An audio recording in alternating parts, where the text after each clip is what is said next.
Good morning. Sorry about all the complications. It's taken a while to get sorted. It worked perfectly fine yesterday, but that's how it goes, isn't it? So anyway, good morning to you, or as a lady in Waitrose used to say, happy Friday. Kind of missed that really, but hopefully we'll be hearing it soon.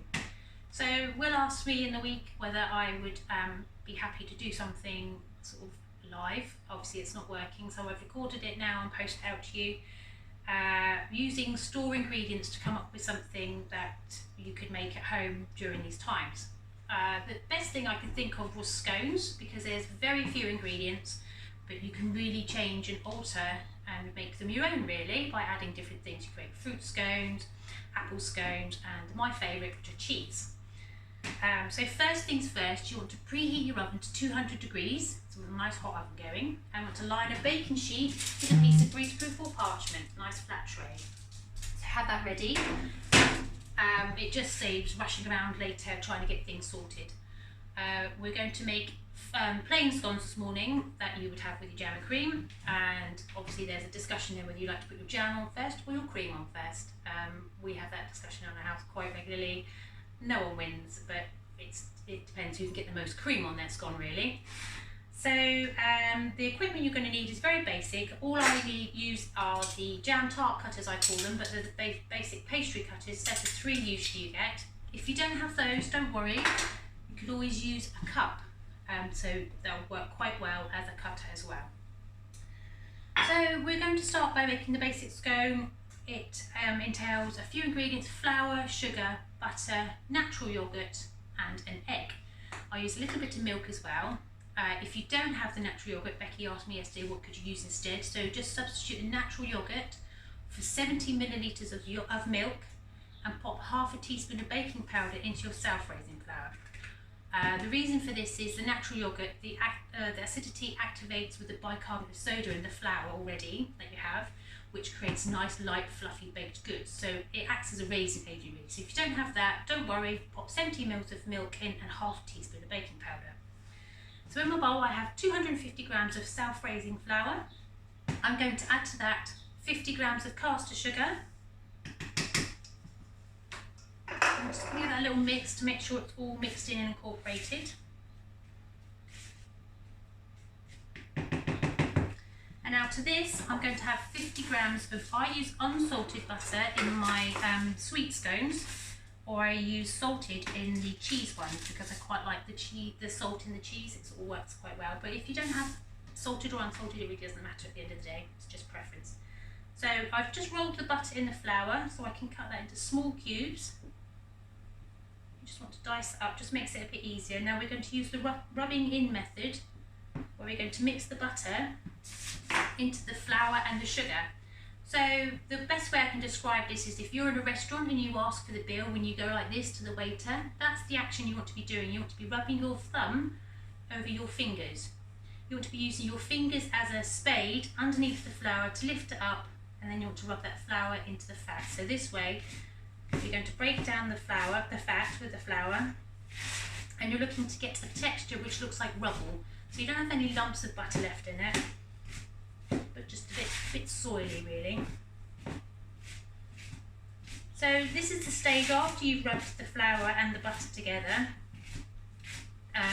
This is where you decide for the sweet scones, because obviously you've got your sugar in there, whether you want to add anything else. So if you want to go for fruit scones, add 70 grams of fruit, dried fruit. That could be sultanas, raisins, mixed fruit, whatever you like. If you want to go for an apple and cinnamon scone, which is quite nice, pop half a teaspoon of cinnamon into your flour mixture before you rub the butter in, and then add 1 chopped apple, eating apple, quite finely chopped, unless you want sort of nice big lumps of apple, but you want to distribute it quite well, so probably about the same size as your dried fruit, to be honest. So all the time I'm lifting that flour, rubbing my fingers, just to break down the butter. Now this is the longest part of it, but this only roughly takes between 3 and 5 minutes.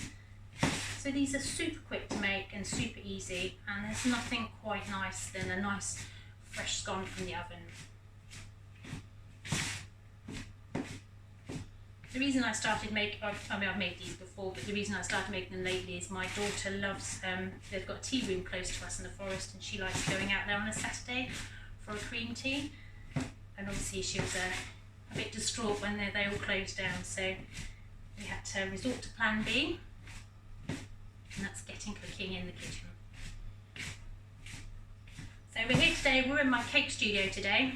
This is separate from my house. This is where I work, making cakes, etc. And I've changed it around slightly so we could set this up, make it a bit easier for you guys to see what's going on. So I'm nearly there. I'm continuing to rub my fingers over my thumb over my fingers and breaking down that butter. Now you want to use cold butter, because if you use warm butter you're going to end up with a sticky mess, and that just doesn't work so well. So make sure your butter's nice and cold, straight from the fridge, and then that tends to break down a lot easier. You won't end up with a warm, sweaty mixture in your fingers. We're nearly there. Now to this I'm going to add 3 tablespoons of natural yoghurt. I'm going to put, without a little bit of milk, I'm going to measure it in a jug because I want to make that yoghurt up to 100 mils in measurement. Right, so that's all done nicely, I'm happy with that. So you should just see that it's just like rubble really. So I've got natural yoghurt, mine's fat free but it doesn't matter, you can use ordinary.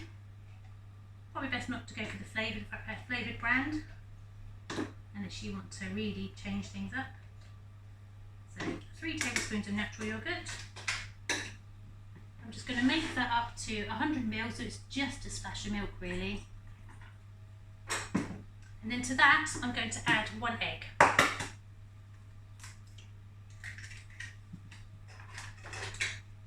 I'm going to give that a good mix.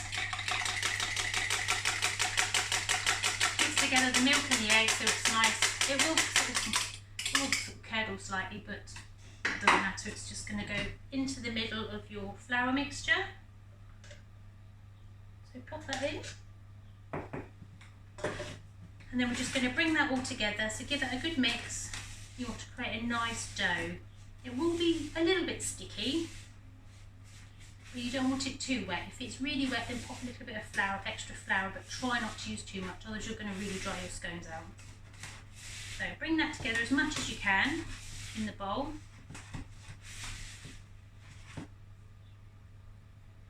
Take off the excess. And I'm going to tip that onto my work surface. As you can see, it's still not together as one, but I'm just going to squeeze that in and give that a little work so that it all comes together in a nice firm dough.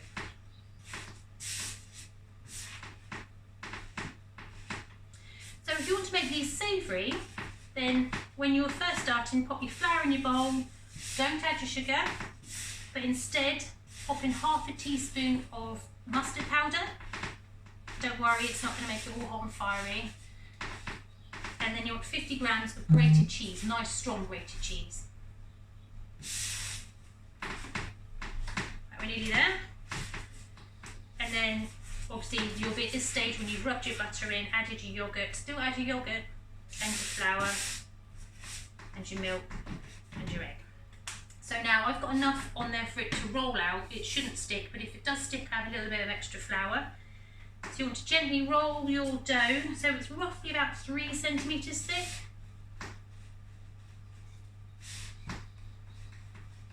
So try and get it nice and even, unless you want wonky scones, but try and get it nice and even as you roll it. Bring in the tray, and now we're going to cut them. Now it depends on what size you want to use. We're a greedy bunch here, so we like to use the large one. Now, if there's anything you take away from this lesson today, it's how to cut them. When you cut a scone, put the cutter down, press down, and then lift. Don't be tempted at all, and they come away nice and neatly. Don't get tempted to put the cutter down and give it a good twist, because in doing that, you're pushing your dough down, and then as you're twisting it, you're sealing your edges so it won't rise. So don't be tempted to twist, just place it, push down and lift. Now like I said, this mixture should give you 6 to 8. Obviously we've gone for the large cutter, so I'm aiming to get 6 quite fairly substantial scones out of it. So cut as many as you can out of the first batch. Bring that dough back together again and just repeat. So we're going to roll it out again. Now I know for a fact I can get 6 out of this with a little bit of dough left over. So I know I can get that out of it. But if you use the smaller cutter, obviously you'll end up with more.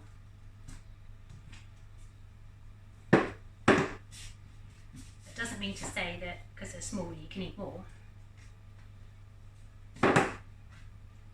Right, so I've got 6 nice scones. I'm going to put that on the tray. Now I've got a little bit left over. I always put that in the oven, always cook it, because I like it as a nice little taster. So I always pop that on the tray as well. And then on top of that, I'm going to add a little wash of milk. You can use egg if you want, an egg yolk wash, or I just use milk. So with a pastry brush and a little bit of milk, just brush over the tops of the scones. Now at this point, if you're doing the cheese ones, then you would brush with milk and then sprinkle 25 grams of strong cheese over the top. Right, so there we go, we have the tray ready for the oven. So we'll pop them in our preheated oven, which is on 200 degrees. And we'll put them on the middle shelf because they do cook quick. You want to cook them for about 12 to 15 minutes. Keep an eye on them, you will start to smell when they do start to cook, but they do cook very quickly because it's a hot temperature. So in true Blue Peter fashion, I have some that I made earlier. So these are the plain ones.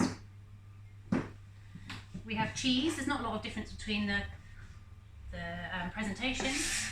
My son almost fell for the fact that they were normal earlier, and then he realised there was cheese on top and he was horrified. And then we have the fruit scones. So you can have your traditional jam and clotted cream to go with them. So we'll have a look at the traditional scones. I'm going to cut that in half. Like I said, the debate was what goes first, the jam or the cream. I'm afraid I put jam on first, much to the horror of my daughter. She puts the cream on. If they're fresh out of the oven, then they are a lot harder to spread. So there we go. Our finished product, which is really, really nice. Oh, that's lovely. So that's your traditional one. With the cheese scones, I really like, sorry, mouthful now.